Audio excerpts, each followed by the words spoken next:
Hello, everyone, and welcome to Food Tank's webinar series. This is Sarah Small. I'm Food Tank's Global Events Director, and I'm really excited about today's webinar with Shen Tong. Shen is a social activist and founder of FoodX. FoodX gives early-stage companies who would otherwise be overlooked funding, expert coaching, and investor access as a means to drive innovation in our food system.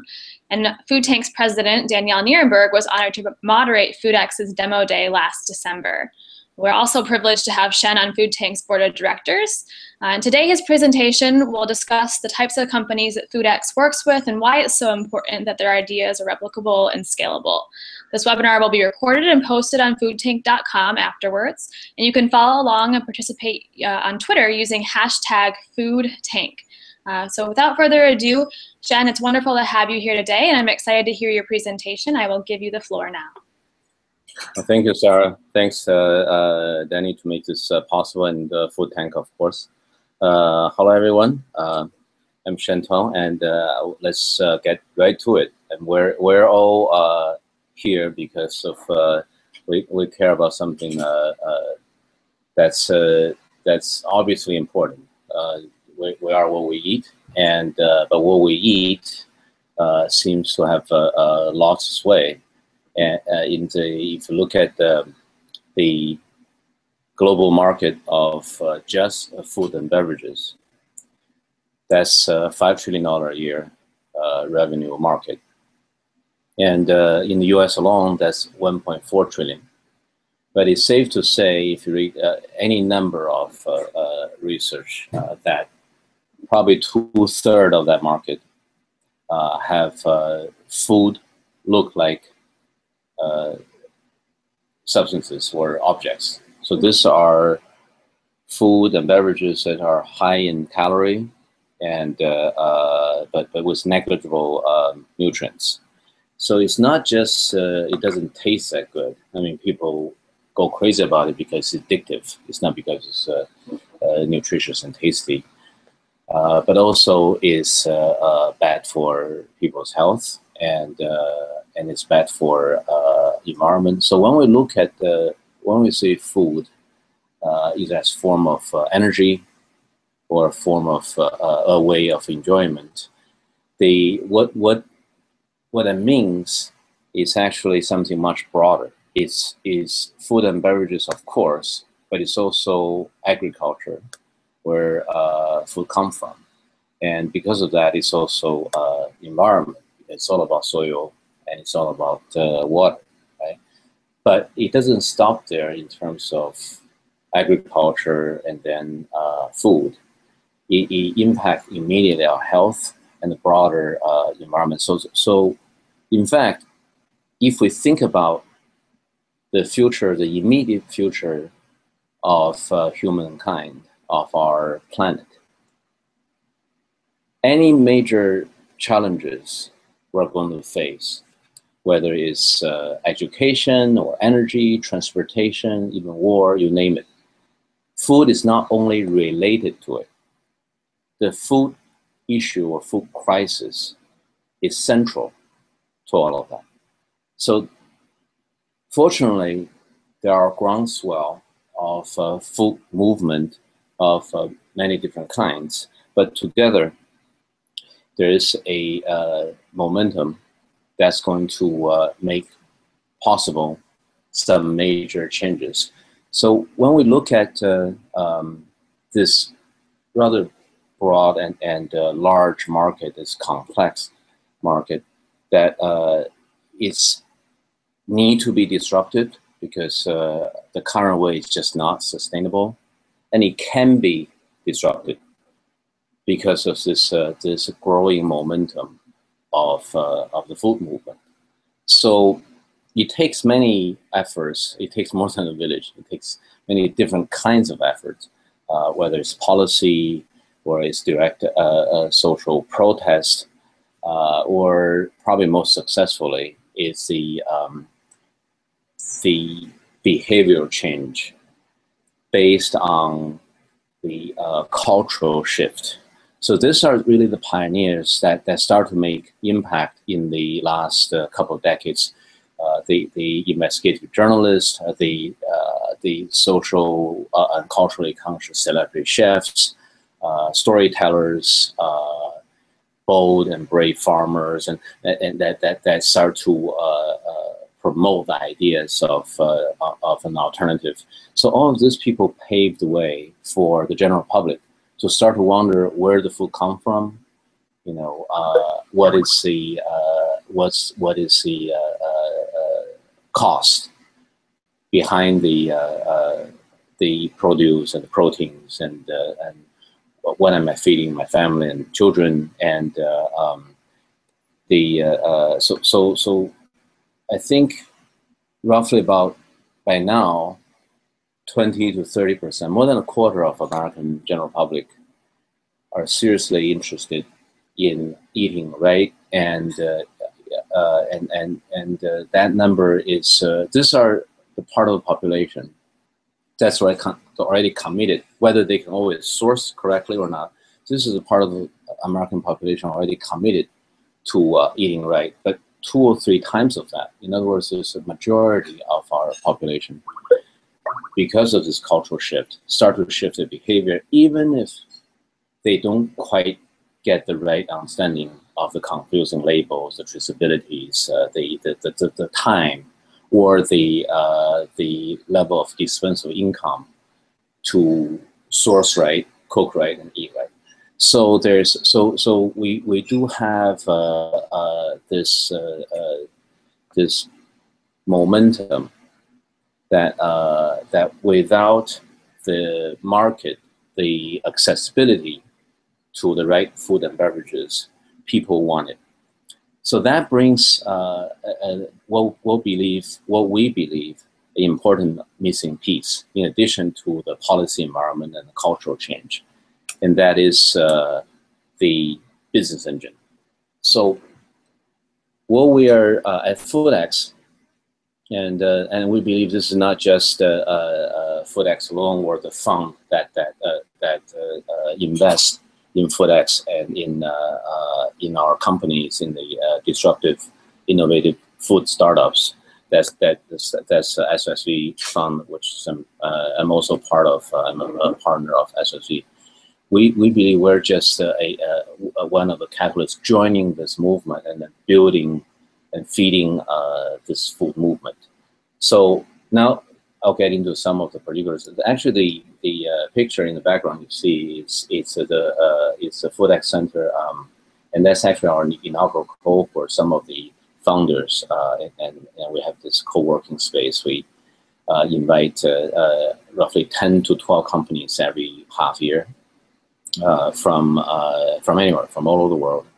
And they move into this downtown New York co-working space, and we provide the co-working environment for, we call it a cohort, and but we through this environment as a starting point, we'll provide a deep mentor network, a partnership network, business partnership network.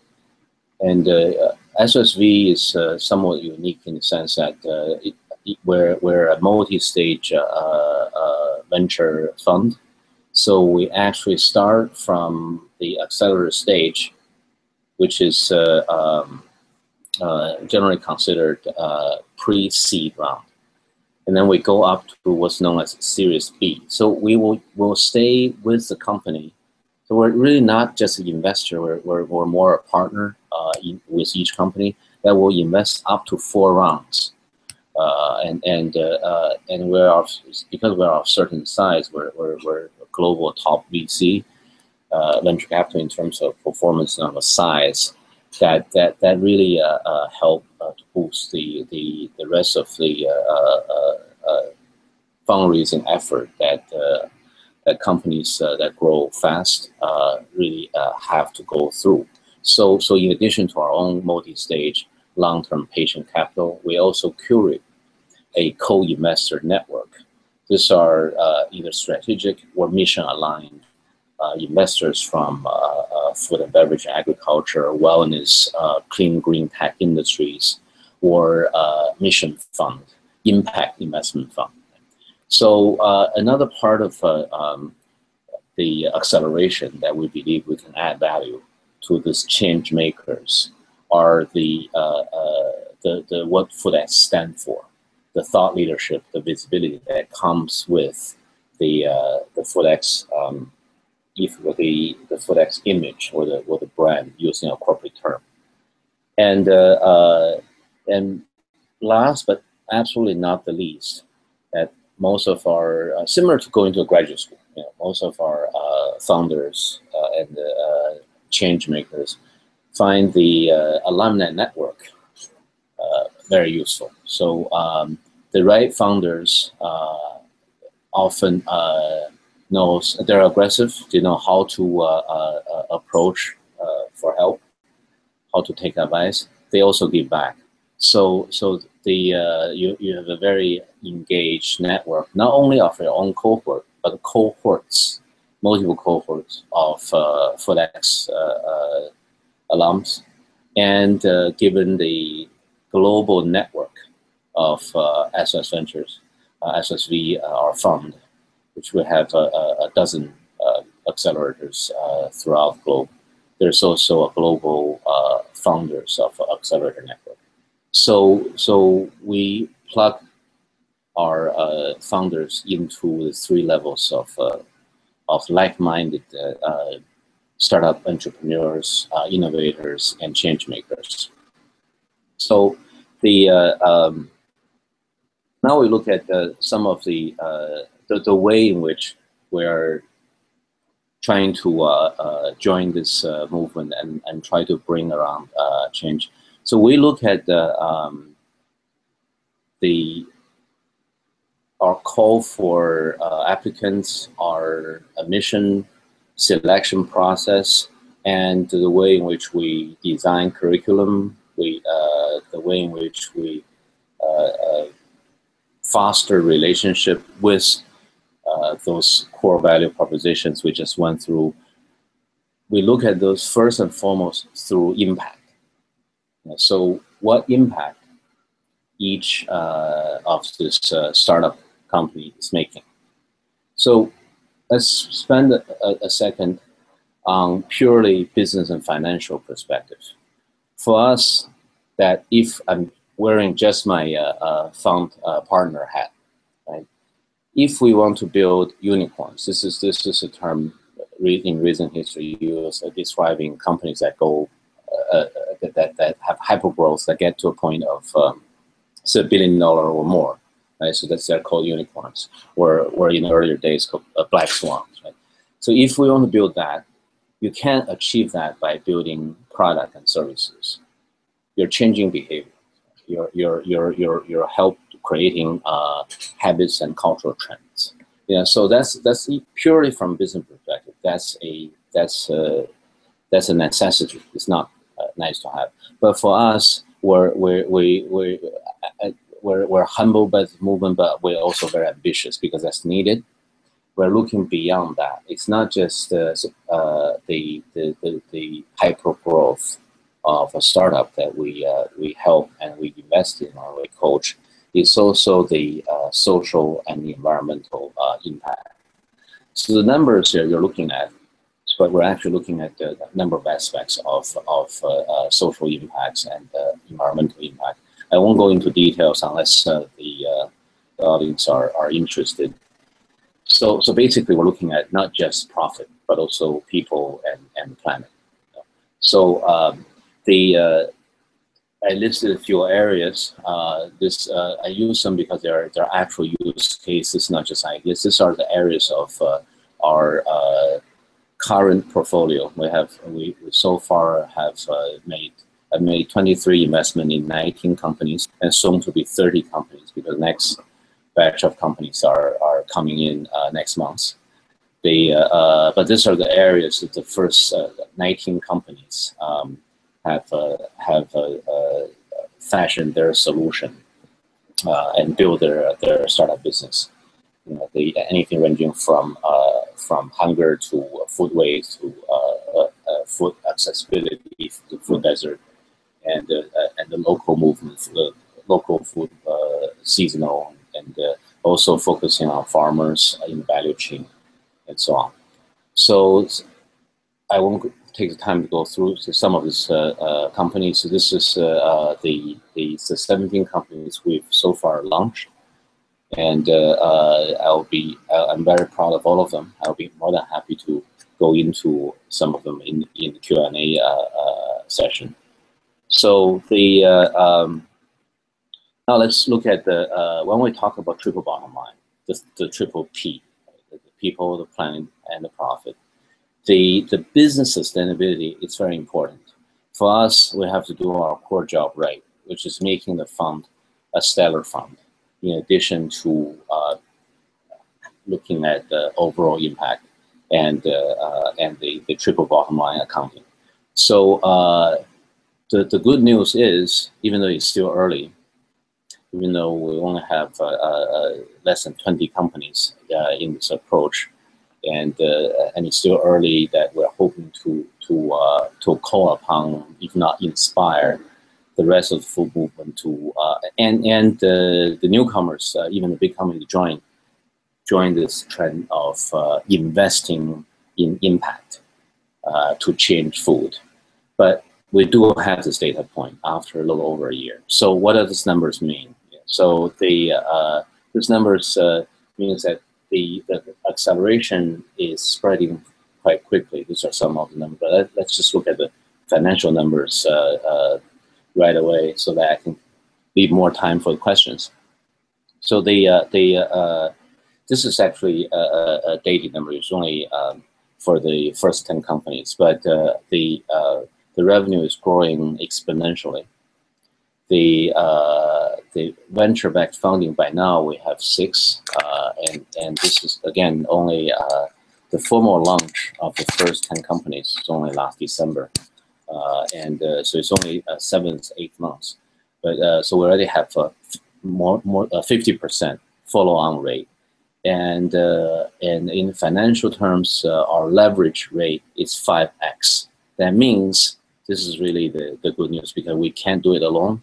That means each million I'm putting at work, following the thesis of impact investing, 5 million other investment came in with us. So we are building a network, a momentum, a ecosystem in the financial sector to help these companies. And the companies themselves these are superstar founders. So some of them start with a concept, but just looking at the first 1 or 2 cohort, more than half of the companies are already in post-revenue companies. So one of the things that I want to finish with is not only this concept of farming black swans. I mean, the reason I use the image is that it was famously said by someone in Silicon Valley that that successful VCs, venture capitals, harvest black swans. They're rare phenomenon, so that really changes things, right?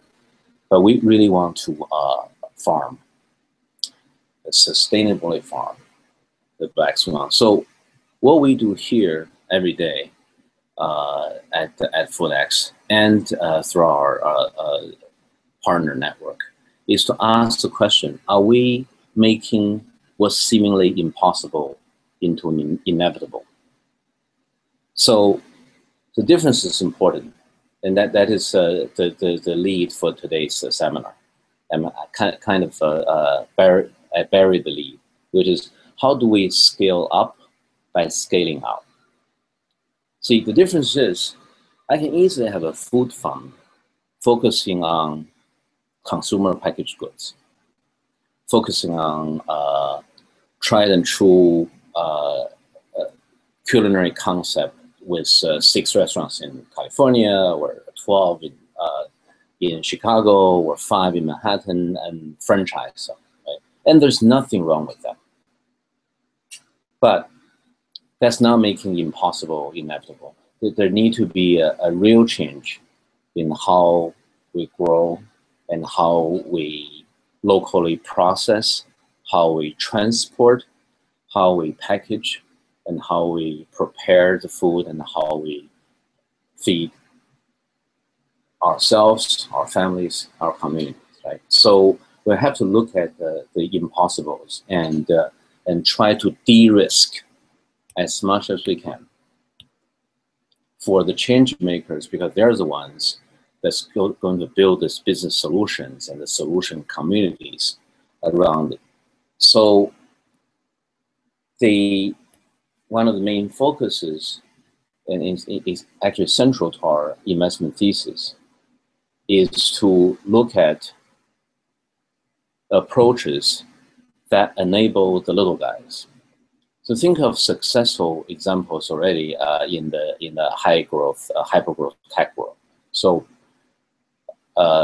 think of the likes of Google or eBay, where the digital efficiency, if you will, enables people who before that couldn't easily publish. They have to go through the traditional publishing industry or media industry, the gatekeepers, the tastemakers, the cultural elite. Right?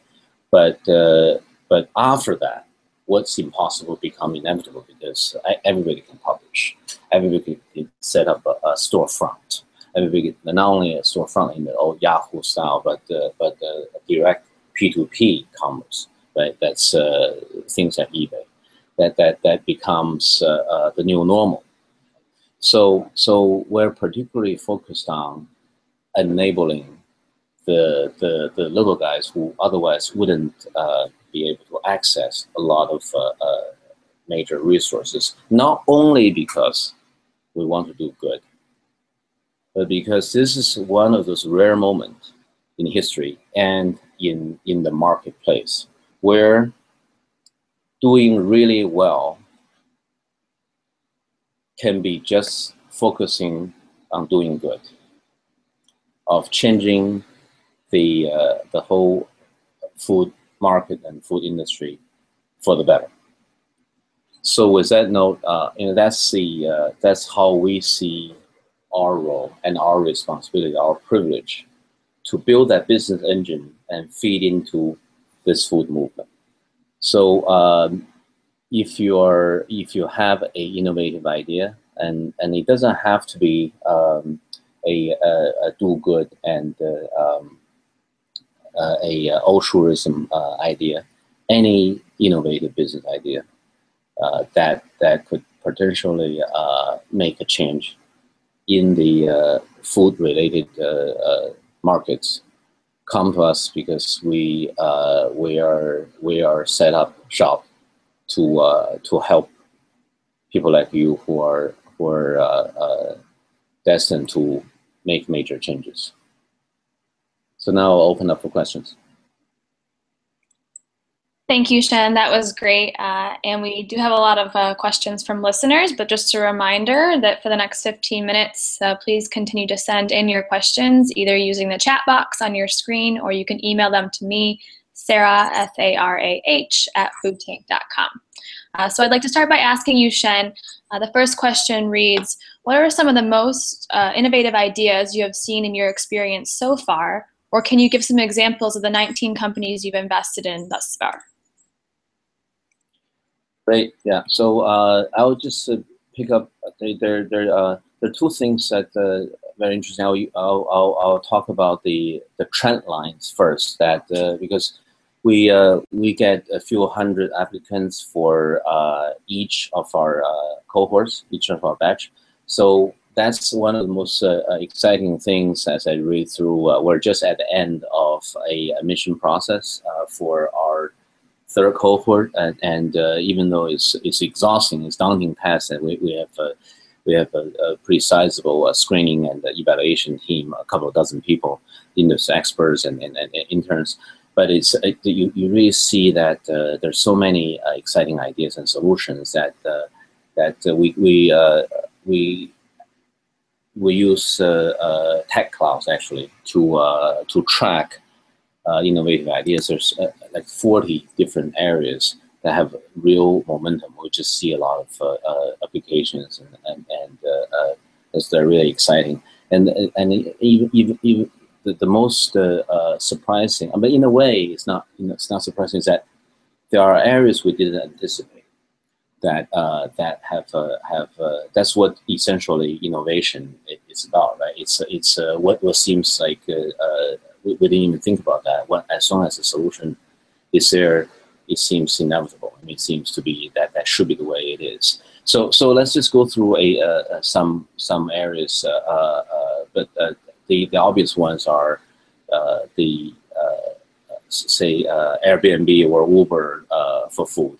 So that's tagging into the successes in similar industries. But unique to the food area, there's the meal kits in general. So it's the DIY, the convenience of various kind of do-it-yourself kit seems to really gain momentum. One of the companies in Brooklyn, the Green Blender, sends weekly box that's equivalent to 10 smoothies. But they have a vibrant and very engaged smoothie following on their blog. We basically help this team to launch the company and then monetizing their smoothie following, smoothie blog following into a smoothie kit to home. So similar to Blue Apron, HelloFresh, and we see a lot of this kind of ideas. Meal kit from kitchens, from your favorite chef, and from certain category of cuisine. So the delivery is all the rage for the last couple of years. So we have a few delivery companies like Foodie4 actually deliver from top Michelin star restaurants in Manhattan, and there are other delivery companies, the Munchquake, and one of the most innovative and particularly hugely disruptive delivery model is the CSAs. So these are the consumer supported agriculture model, which has been around for at least a couple of decades, right? But what we call the super CSA, that's what Next Organics is about. They actually compete really well with GoodX, which unfortunately pulled all their operation outside San Francisco last week. But so that's GoodX. That's a Silicon Valley major venture firm funded startup. That's what we call the super CSA is providing the killer app of what we believe that made CSA model not yet mainstream. That is, for people who get groceries to change their behavior to local and seasonal, but change it twice a year. Right? So it's only 7 months. Most of the CSAs deliver only part of the year. Right? And like my family, before we have Next Organics, we have to source from 6 different CSAs to get the proteins and produce. And then we still have to do grocery shopping in Chinatown or in Whole Foods, where we have to get the value add, right? The cured, the preserved vegetables, the cured meat, the frozen.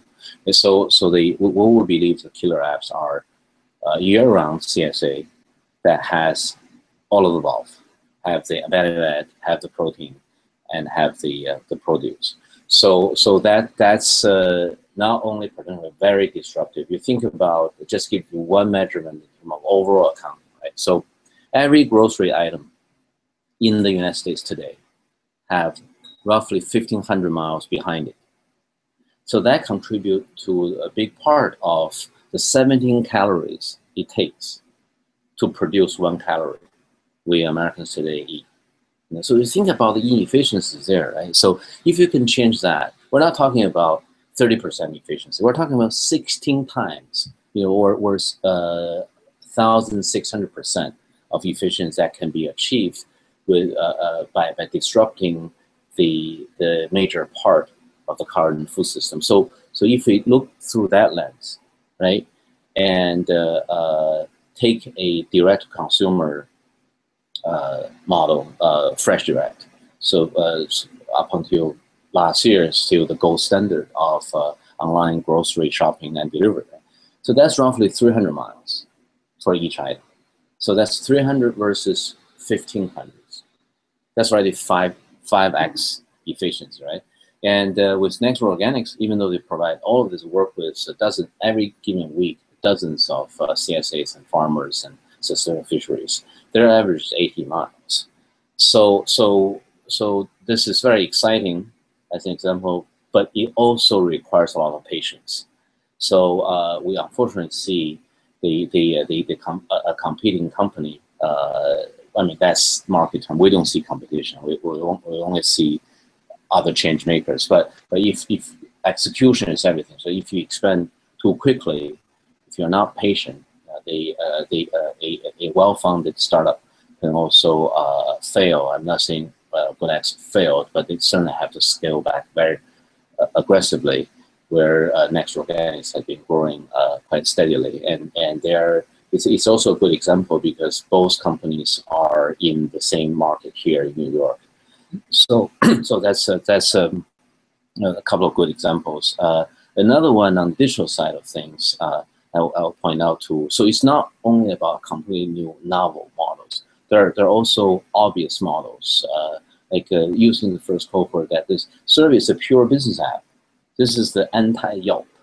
That means that so they're solving a very specific problem to help to improve the restaurant industry. So restaurateurs really they really cringe. I mean, they hate Yelp and TripAdvisor, and because they don't have a chance to really improve, and the system can be gamed and sometimes by design. So they're basically democratizing mystery shopping, or the secret shoppers. It's a obscure consulting industry that you have those shoppers that try out the services and products in retail, hotels, and especially restaurants, and then consulting companies sell those reports for hundreds of dollars to or a monthly subscription can be a fairly significant amount of money. So it's a pretty straightforward model of applying digital efficiency. In this case, the social model, the Yelp model, but having highly curated reviews sent directly to the restaurant. So here's an example that actually different from the last two. They don't have a mission necessarily. It's just as much as we think that the unintended effect of improving restaurants and its food and services can help the general public. To be honest, they're just a business app, right? But it's interesting that to see how our founders look at their overall goal and their overall mission, and even their go-to-market strategy. This is a screenshot of Survey, where this is business app, right? But the one donation means that each time someone reviews a restaurant, Survey will make a donation on their behalf, and it actually eat into their bottom line, because this is not on the restaurant, this is on Survey. Right? But they find it compelling enough. They literally put this front and center in their offer. And so Survey is among the portfolio, not a impact company per se, but they're doing this not intrinsically, but that's part of their interface with their public.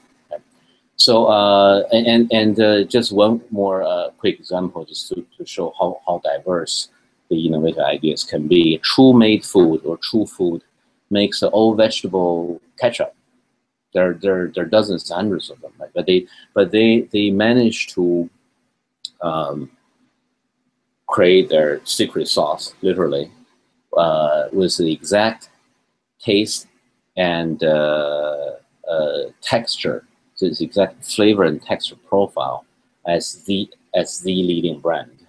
So they got a distribution very quickly. I mean, this is a CPG, this is a consumer packaged good. They're our first CPG company, But because of that particular approach and the founder's ability of really leverage the network and their sheer drive, of course, and passion, they've only a few months into existence, so they got major distributions and they got carried by direct consumer e-commerce and so on. And Kitchen Bowl is essentially a recipe app. So they're more like holes for food. They use I wish I can give you a demo of it. They use GIF. They use short video that cycles itself for each step. So this is for us. We of course don't require the founders to see it as a certain impact or unintended. So for us, the impact here is that, as Mark Bittman said, as soon as people touch this food, whether it's you don't have to be a farmer, but whether it's just buying groceries or cooking, and the food, as Michael Pollan say, that looks like food, that look like it's supposed to look, right? As soon as people do that, 90% of the problem is solved, because most of the stuff that cause a lot of problems and inefficiencies and addictions in our food is highly processed. So for us, that's very important to make that easy to provide that convenience. Thank you, Shen. And the next question is, can you give a couple of examples of the mentors you work with, or how do you match startup companies with mentors? Oh yeah, so it's actually an ongoing process. When I say patience, this is a good question to translate that. So our time horizon is over 10 years. And then for food, we have a 12 to 15 years thesis. That's 2 to 3 times of a normal fund. So in other words, we by design can afford. We're designed to do that. So an average life cycle of our companies, and even though FoodX is only a little over a year, but SSB has been around for more than 2 decades. So our average, we're prepared for FoodX companies, it's average 7 years. So as you go through those stages, our companies go through those stages, they will require different kind of help. And so the domain is pretty straightforward. So if you're if you're a hardware company, I mean, Yugo Smoothie is a smoothie vending machine. So we actually leverage our hardware center in Shenzhen, China.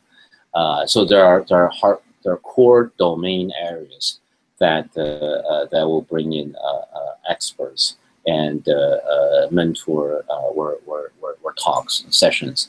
But then there's also growth hacking aspects. There are for digital tools or technology, at least as part of the offering, or at least part of the enabling of business, we'll match with technology advisors. If you look at the FoodX mentor page, we also have a fair amount of visionaries, and that sets the cultural framing. That's understanding what we're doing and how that connects to the overall cultural trend and change making and behavioral shift. So we have one of the nation's foremost hunger experts. We have pioneers of online food movement, like the founder of Food Tank here, Danny Nuremberg. Have people like investigative journalists like Michael Moss from the Pulitzer-winning New York Times journalist.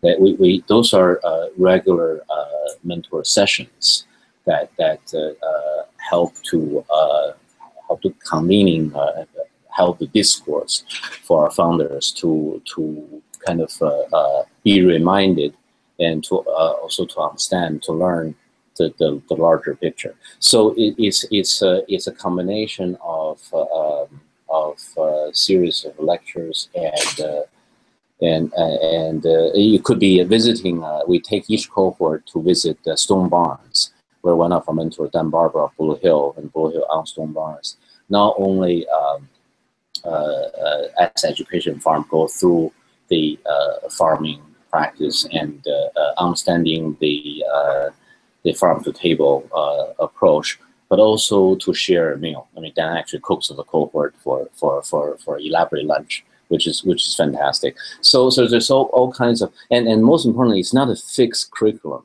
You know, we learn as much from our entrepreneurs, not just in innovative ideas, but also the evolving needs. Each cohort is different. The market's changing quickly, and each stage is different, and each stage for each company is different. So it's a constant process of adjustment.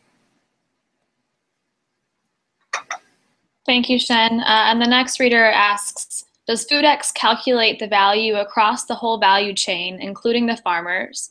Is there sustainable wealth creation for farmers?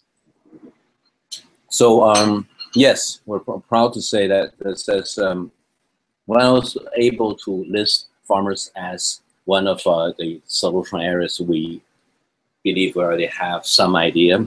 That's just briefly. I think we're running out of time. That natural organics is a good example. That this farmers now can in their Brooklyn center, farmers of various kinds. This can be urban growing from millennials in Brooklyn, some tattoo-covered beard millennium doing hydroponic, or small farmers that before that had very difficult time to find distribution. They bicycle their stuff in to the Next Organic Center. So because of that, but not only limited to that, Next Organic is actually B Lab certified.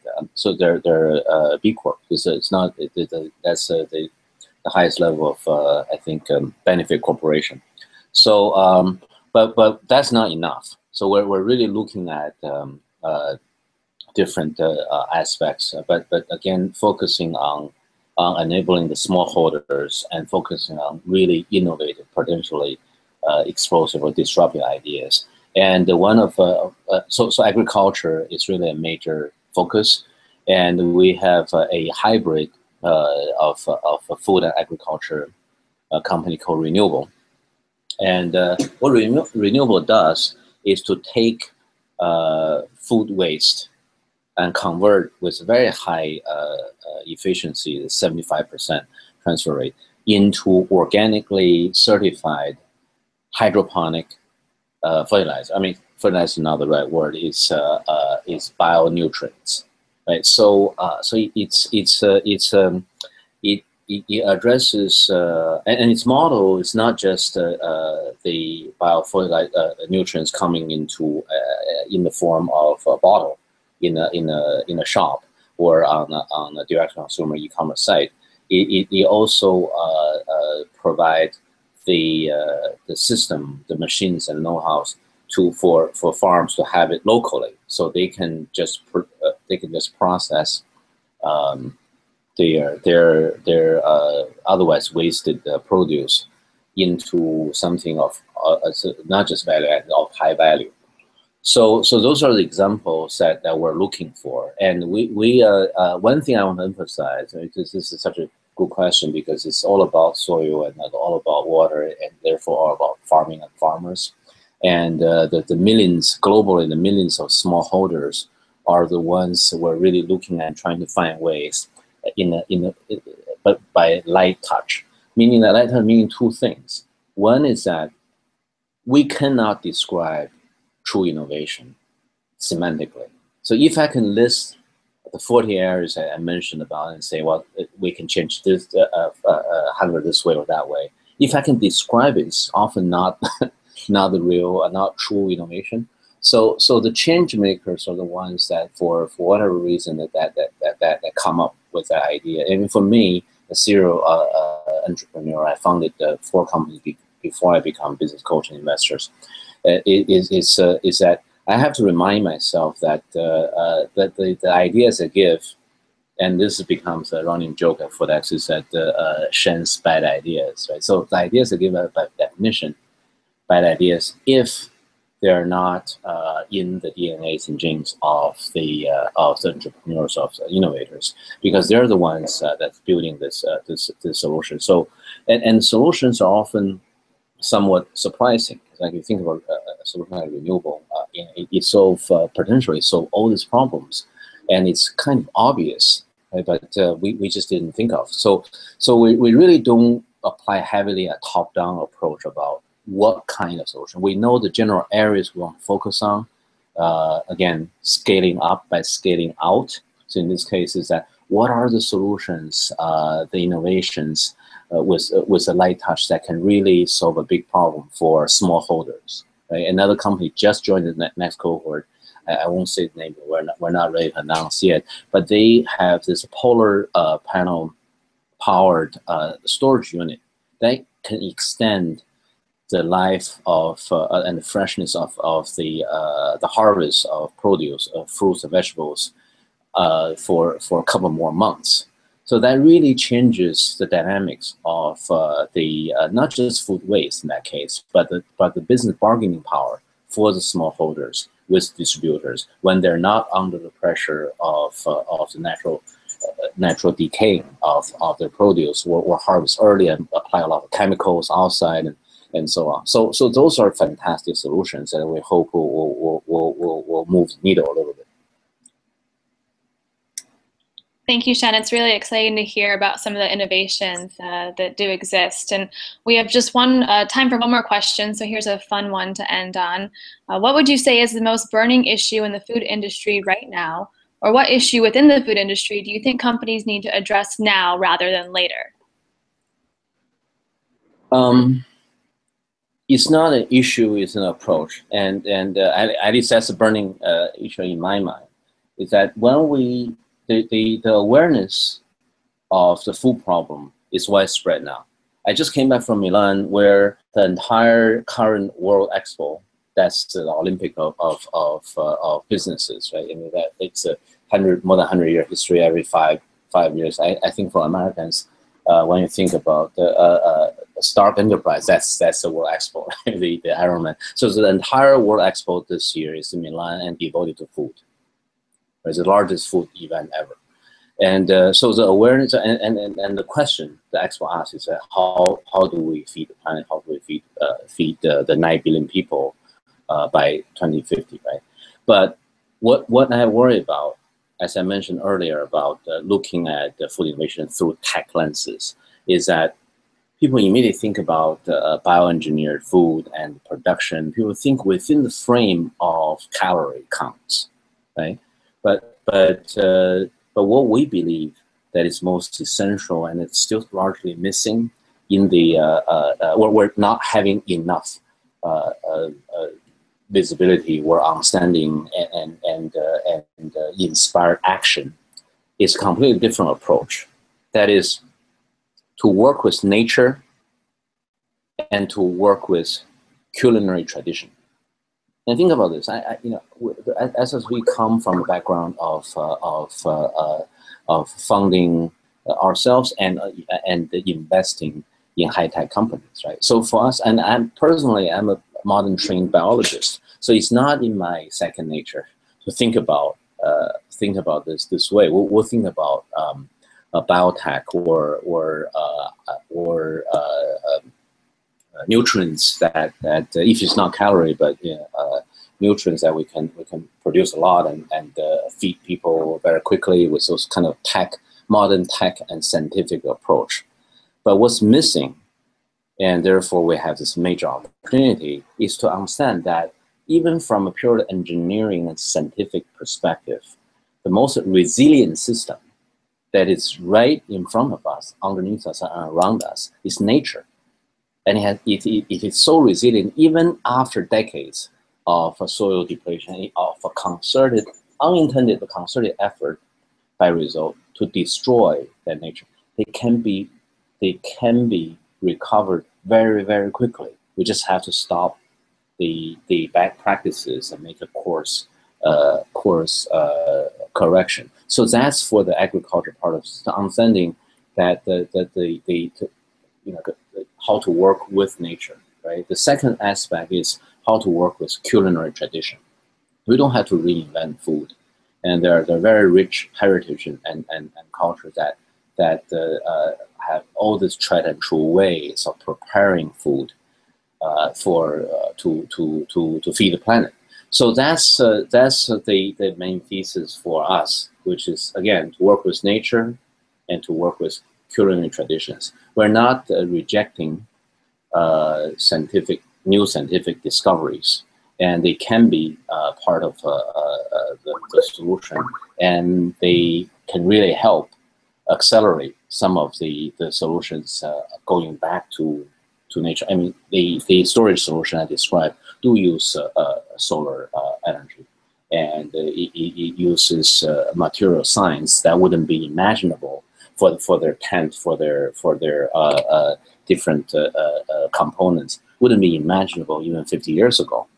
But we see that as secondary, as help to restore nature and to restore our relationship, mankind's relationship with, or humankind's relationship with nature and with culinary tradition. And I think without that shift of mentality, the awareness and the sense of crisis can be misguided in terms of generating an inspiring solution.